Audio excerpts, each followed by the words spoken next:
Hello students, मैं doctor Verma, assistant professor of political science. जैसे कि आपको मालूम है कि यूजीसी नेट 2020 के लिए जून के एग्ज़ाम के लिए एक फ्री लेक्चर सीरीज मैंने चालू रखी है।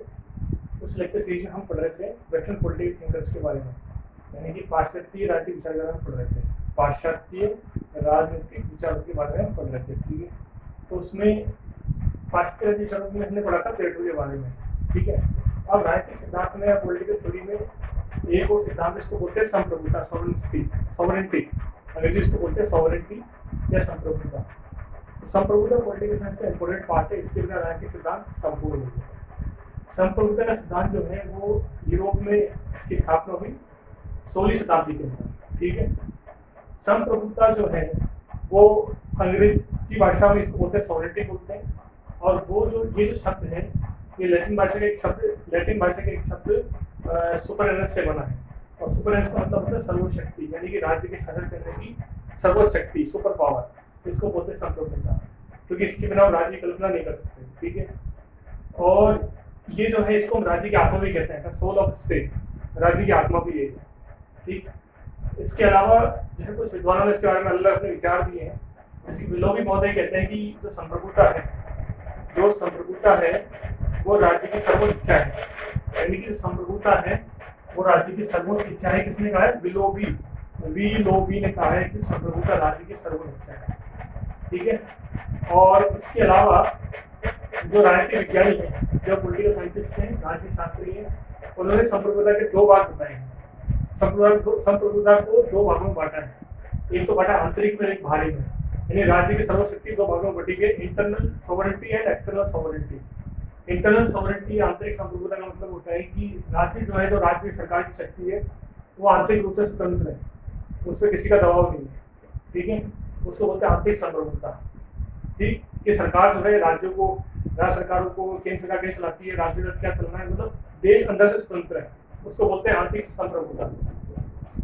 और बाहरी संप्रभुता का मतलब होता है कि राज्य जो है बाहरी रूप से स्वतंत्र है, विदेश नीति बनाने के लिए ये विदेशी राज्य से अपने क्या संबंध लेंगे, इस संदर्भ में राज्य स्वतंत्र है, इसको बोलते हैं बाहरी संप्रभुता। ठीक है, तो सबसे पहले संप्रभुता किसने दिया, किस राजनीतिक विज्ञानी ने दिया?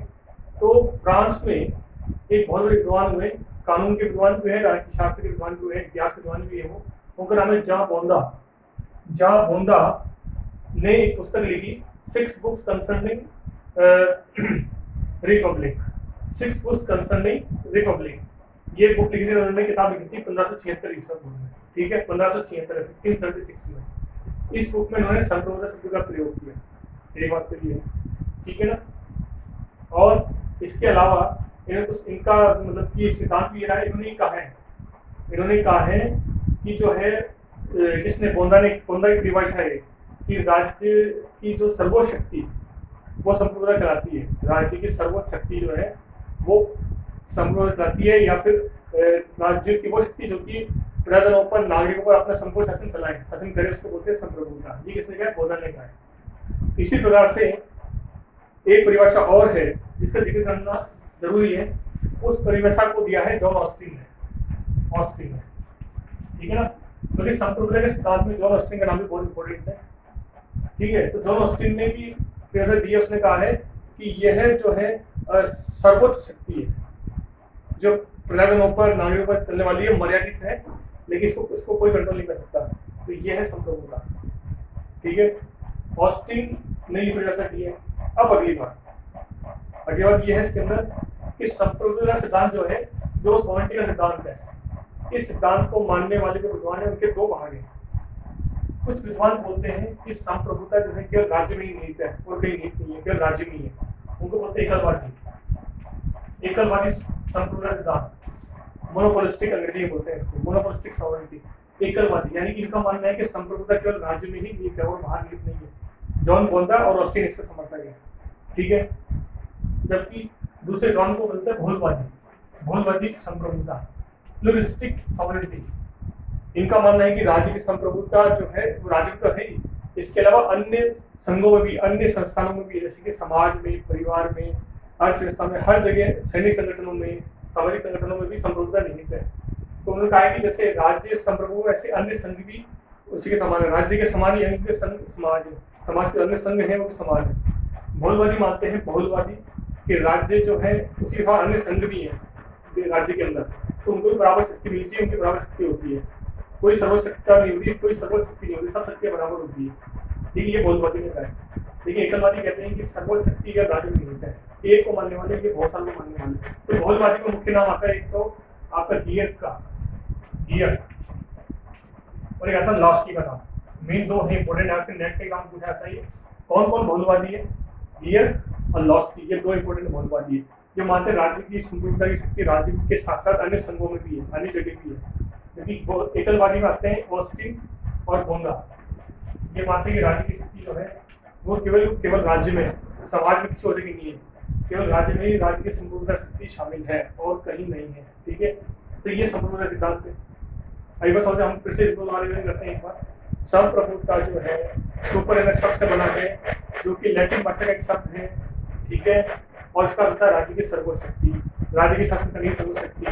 विलोपी ने कहा है राज्य की सामान्य इच्छा। ठीक है, बोंदा कहता है कि राज्य के नागरिक को आदेश देने वाली शक्ति।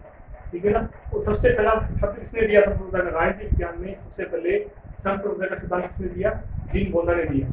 और बोंदा रहने वाले थे फ्रांस के। 1576 में बुक लिखी, उसका नाम था सिक्स बुक कंसर्निंग रिपब्लिक। इस बुक में संप्रभुता की थ्योरी की, सॉवरेनिटी की थ्योरी की। संप्रभुता सिद्धांत जो है उसमें माने जाते हैं दो प्रकार की संप्रभुता होती है, एक आंतरिक संप्रभुता यानी राज्य अंदर से स्वतंत्र है पूर्ण रूप से राज्य करने के लिए, और एक होती है बाहरी संप्रभुता यानी कि राज्य बाहरी देशों से या विदेशी राज्यों से संबंध बनाने के स्वतंत्र है, उसको बोलते हैं बाहरी संप्रभुता। इसी प्रकार से संप्रभुता सिद्धांत को मानने वाले विद्वान हैं, जो सिद्धांत है वो दो प्रकार से बांटे गए हैं। एक सिद्धांत तो एकलवादी और एक बहुलवादी। एकलवादी सिद्धांत मानने वाले जो है उनका मानना ऐसा है कि जो राज्य की शक्ति है, जो संप्रभुता है, वो केवल राज्य में ही निहित है, जैसे कि बोंदा ने ऑस्टिन ने माना। जबकि बहुलवादी मानते हैं कि राज्य की शक्ति के अलावा अन्य राज्य संगठन भी है, जो समाज वगैरह है, तो उनमें भी राज्य की शक्ति शामिल है, उनमें संप्रभुता शामिल है। यानी कि संप्रभुता डिवाइडेड है अलग अलग संघों में, संगठनों में, ऐसा बहुलवादी मानते हैं। इसके समर्थक गियर और लॉस्की। और एकलवादी मानते हैं कि राज्य की शक्ति केवल एक ही संगठन में। जॉन ऑस्टिन और बोंदा, ऑस्टिन और बोंदा का बहुत इंपॉर्टेंट ध्यान रखना। ऑस्टिन और बोंदा एकलवादी संप्रभुता के समर्थक हैं। ऑस्टिन ने कहा है राज्य की सर्वोच्च शक्ति है, राज्य के आदेश देने की सर्वोच्च शक्ति है संप्रभुता। ठीक है, ऐसे का मानना है। प्रजाजनों पर सर्वोच्च शक्ति लागू करने की ताकत है संप्रभुता। ये किसने कहा? जीन बोंदा ने कहा है। वो किसी से मर्यादित नहीं है, जीन बोंदा ने कहा है। कौन? संप्रभुता। ठीक है, जिसको बोलते हैं राजनीतिक विज्ञान में संप्रभुता सिद्धांत। इसको मैं अंग्रेजी में भी स्टार्ट करूंगा, इस वीडियो को बनाऊंगा एक बार, तो जिससे कि इंग्लिश में बच्चों के लिए ये और कंफर्ट हो जाएगा ये। तो ठीक है स्टूडेंट, इस लेक्चर हमने संप्रभुता पढ़ी, आगे लेक्चर में किसी और टॉपिक पढ़ेंगे हम लोग। इस वीडियो को आप लाइक कीजिए, शेयर कीजिए, सब्सक्राइब कीजिए और कमेंट सेक्शन में भी कमेंट कीजिए। तो चलिए, थैंक यू, धन्यवाद।